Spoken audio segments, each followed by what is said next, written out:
This is mic test for Rode Wireless Go, and if you can hear me still, then I think this test is already finished, so you don't have to watch me any longer than 10 seconds. I cannot hear myself at all. I'm trying not to raise my voice, but okay. So that was the subway.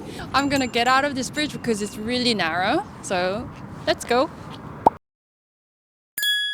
So you might have noticed that I'm actually holding the white version of Rode Wireless Go. It is the new version, new color of the wildly successful Rode Wireless Go, which I have been actually using for a year. And also, it seems like they have come up with some really useful accessories, such as Interview Go.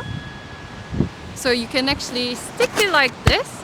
So then this puffball, this should get rid of any sort of wind noise, whatever noise, etc. I must say, this being additional $29 USD, it is actually really professional looking, and this sponge holds the shape really well. There was once when I actually made a line here by having it stuck in my backpack, but after about half an hour or whatever, it's in perfect shape now.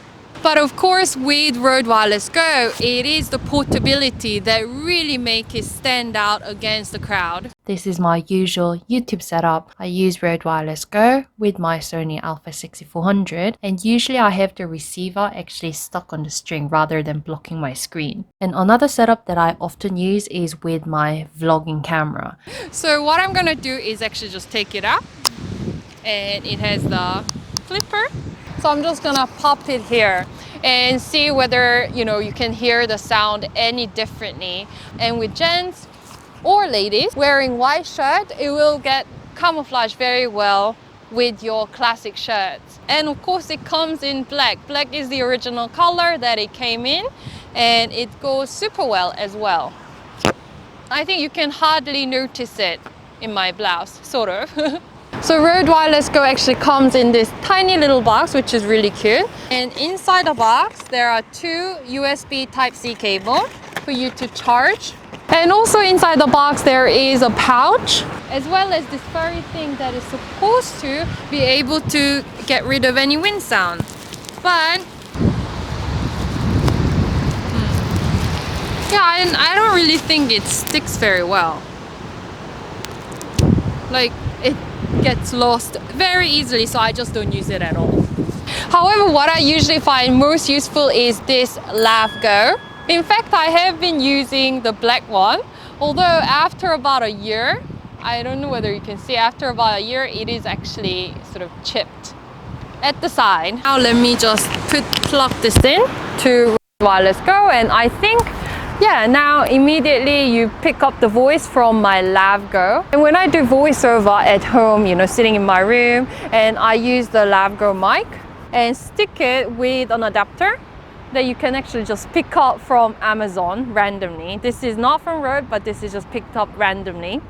And stick it to mobile phone and actually do recording on my mobile phone and put the file to my computer.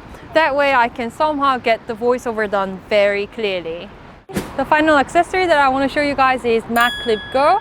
So this is the magnetic clip for your tiny Wireless Go. So it comes with this clip, which then goes here. So looking really good. And then another piece is the magnet, which is super strong.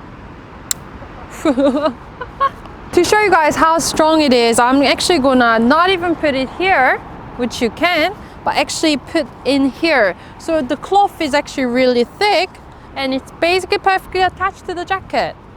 It's really, really strong. But if you want to be super duper discreet, then I guess I can put the magnet here and put the mic here and see whether it works. I hope you guys have been enjoying my review of Wireless Go, which I have been using for a year. Every single video that I post up on YouTube has been using this product. And what's great about it, it can actually pick up my voice, I think 90 meter, 100 meter distance. So if you like my style of tech review, don't forget to subscribe and like the video, and see you!